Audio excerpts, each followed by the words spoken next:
warahmatullahi wabarakatuh. Hai, perkenalkan nama saya Balkis Sedina Alatas dengan NIM 2104045020036. Di sini saya akan menjelaskan mengenai teori-teori kepribadian, yaitu teori psikoanalisis menurut Sigmund Freud. Sigmund Freud adalah ahli saraf dan ilmuwan psikologi asal Austria yang dikenal sebagai bapak psikoanalisis. Semasa hidup, ia banyak melahirkan teori yang tidak hanya berpengaruh dalam kajian psikologi, tetapi juga psikoterapi, psikiatri, serta seluruh bidang humaneria.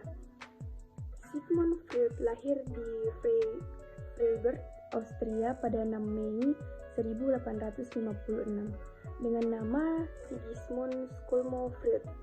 Ia merupakan putra dari Jakob Freud dan Amalia, sebuah keluarga keturunan Yahudi yang miskin. Nah, kemudian apa sih psikoanalisis itu? Teori psikoanalisis klasik merujuk pada istilah yang dipopulerkan oleh Freud. Secara garis besar, teori ini menyatakan bahwa ketidaksadaran pada individu memiliki peran yang utama dalam diri seseorang. Dengan landasan teori ini, Freud melakukan pengobatan mereka yang menderita gangguan psikis. Teori psikoanalisis Freud telah menjadi teori yang paling banyak digunakan dan dikembangkan hingga saat ini. Konsep teori ini digunakan untuk meneliti kepribadian seseorang terhadap proses psikis yang tidak terjangkau oleh hal yang bersifat ilmiah.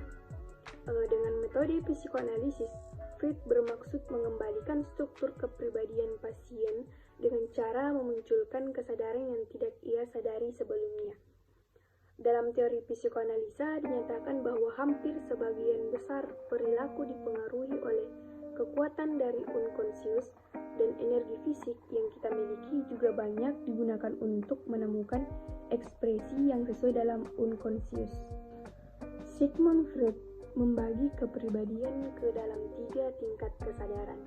Yang pertama, alam sadar atau conscious. Kita sadar akan segala sesuatu yang ada di sekitar kita, yang dapat kita lihat dan rasakan. Mencakup semua sensasi dan pengalaman yang kita sadari. Freud menganggap alam sadar itu aspek yang terbatas karena hanya porsi kecil di pikiran, sensasi dan ingatan yang siaga di alam sadar. Ia menghubungkan pikiran dengan sebuah gunung es di mana alam sadar berada di ujung es yang terapung. Kemudian yang kedua, alam prasadar atau pre-conscious,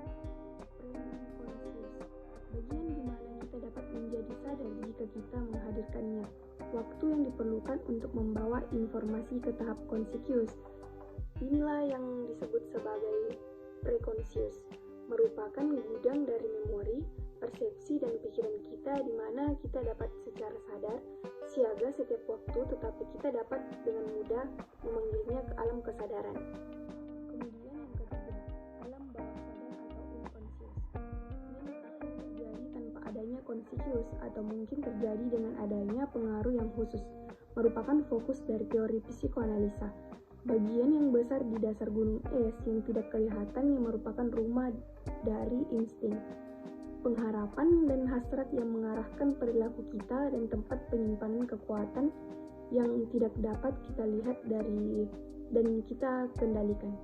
Kemudian selanjutnya yaitu struktur kepribadian menurut Sigmund Freud. Pada tahun 1923, Freud mengembangkan model struktur yang lebih formal bagi psikoanalisa.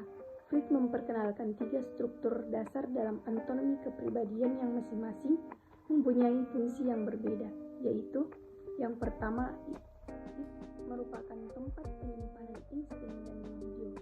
Id merupakan struktur yang kuat dari kepribadian karena id menyediakan energi bagi kedua komponen lain. Insting berhubungan langsung dengan pemenuhan kebutuhan fisik dan berusaha untuk memenuhinya. Id beroperasi dengan prinsip kesenangan. Fungsi id adalah untuk mencapai kesenangan dan menghindari ketidakpuasan. Id berjuang untuk mencapai kepuasan yang cepat dan tidak mentoleransi keterlambatan untuk kepuasan tersebut untuk alasan apapun. Id sangat egois.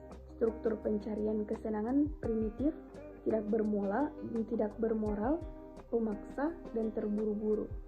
It tidak memiliki kesiagaan kepada realitas.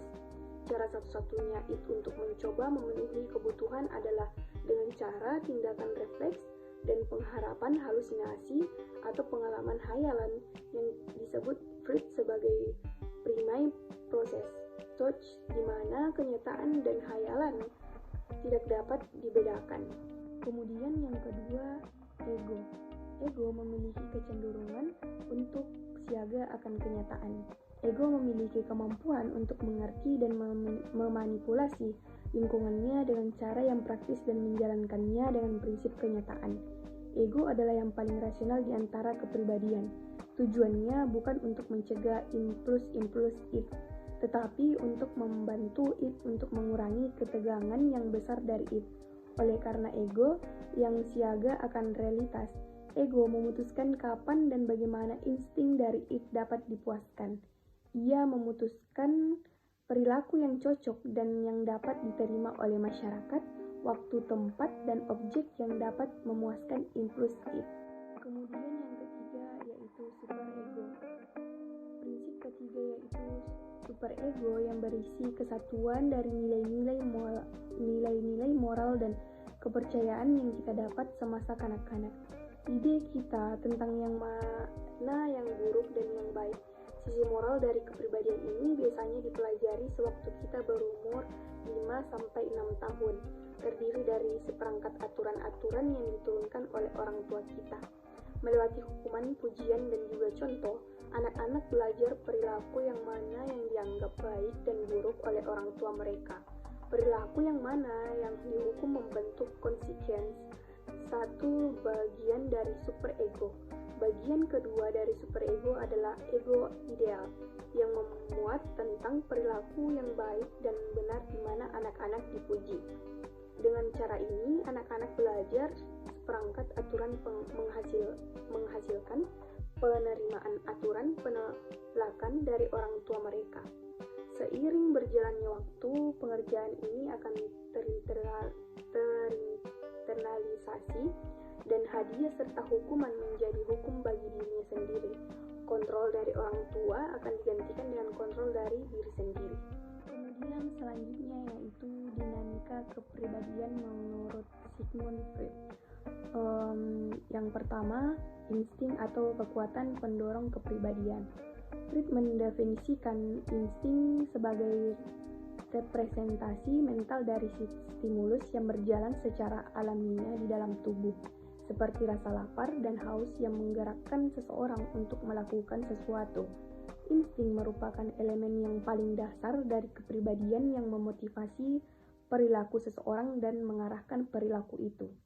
Insting adalah sejumlah energi yang mentransformasikan energi fisiologis atau kebutuhan tubuh dengan pengharapan kita, seperti misalnya pada saat seseorang lapar, ia akan bertindak untuk memuaskan kebutuhannya apabila melihat makanan.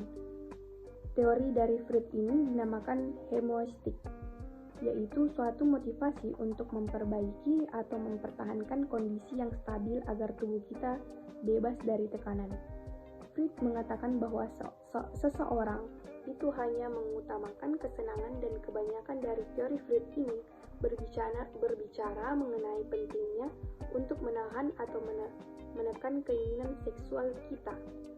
Freud mengklarifikasikan insting ke dalam dua kategori, yaitu yang pertama insting kehidupan, di mana insting kehidupan menyatakan tujuan hidup seorang individu dan spesies adalah untuk memenuhi kebutuhannya, seperti makanan, air, dan kebutuhan akan seks.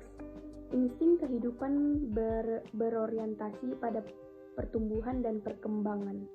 Bentuk energi psikis yang dipakai dalam insting kehidupan adalah libido, yaitu mengarahkan seseorang ke pemikiran dan perilaku dengan prinsip kesenangan. Libido ini dapat diwujudkan dalam bentuk objek dan konsep. Ini merupakan Freud dinamakan Catechist. Freud mengatakan bahwa hal yang paling penting dari kepribadian adalah seks. Ia tidak mengatakan bahwa seks adalah sesuatu yang erotis, tetapi merupakan semua perilaku yang menyenangkan. Selain itu, Freud juga menganggap bahwa seks adalah motivasi yang primer. Kemudian insting kematian, yaitu sebagai kebalikan dari insting kehidupan. Freud mengemukakan death instinct.